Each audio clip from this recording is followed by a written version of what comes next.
हरे कृष्णा दोस्तों, आइए मिलकर सुनते हैं वो अनमोल विचार जो मन को शांत और आत्मा को प्रेम से भर देती है। कृष्ण की भक्ति में हर बार आरती या भजन करना ही ज़रूरी नहीं होता। कई बार बस उसके बारे में बात कर लेना या मन ही मन उन्हें याद कर लेना ही काफ़ी होता है। आशा करती हूँ आज जो बातें मैं आपसे साझा करने जा रही हूँ वे आपके दिल में अपनी जगह बनाएगी और आपके मन में बसी चिंताओं व दिक्कतों को कुछ हल्का जरूर करेगी।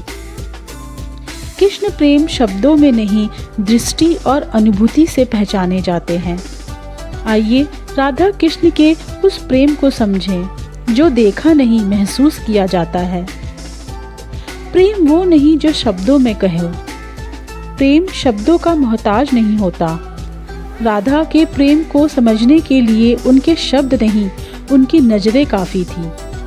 उनकी आंखों में कृष्ण के लिए समर्पण, विश्वास और पूर्णता झलकती थी। सच्चा प्रेम वही है जो आंखों से उतरकर सीधे हृदय तक पहुंच जाए। कृष्ण की मुरली और राधा की नजरें। कृष्ण की मुरली ने प्रेम को स्वर दिया और राधा की नजरों ने उसे अर्थ। इन दोनों ने मिलकर सिखाया कि प्रेम कहाँ नहीं जाता, जिया जाता है।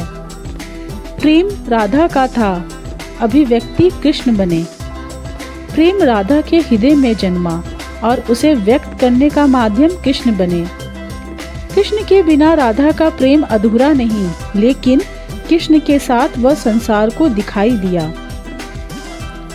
राधा के प्रेम की गहराई अपार है। राधा के प्रेम को मापने का कोई यंत्र नहीं बन सका, क्योंकि जो प्रेम आत्मा से उपजता है उसे मापा नहीं, केवल महसूस किया जाता है। राधा का प्रेम सीमाओं से परे था। राधा का प्रेम बहते जल जैसा था। राधा का प्रेम उस जल की तरह था जो जितना भी बहता जाए उतना ही पवित्र बना रहता है। समय, दूरी या परिस्थिति उस प्रेम की शुद्धता को कभी कम नहीं कर सकती। कृष्ण ने प्रेम सिखाया, राधा ने उसे महसूस करवाया। कृष्ण ने प्रेम को शब्द और स्वर दिया, लेकिन राधा ने उसे आत्मा में उतार दिया। इसीलिए कहा जाता है, प्रेम समझाया जा सकता है पर महसूस केवल राधा जैसा किया जा सकता है। राधा कृष्ण का प्रेम हमें यही सिखाता है, सच्चा प्रेम कहा नहीं जाता, वह आंखों से उतरकर आत्मा बन जाता है। इन्हीं भावों और कृष्ण प्रेम की इस पावन अनुभूति के साथ मैं अपनी वाणी को विराम देती हूँ। धन्यवाद दोस्तों, आपके समय और प्रेम के लिए आभार।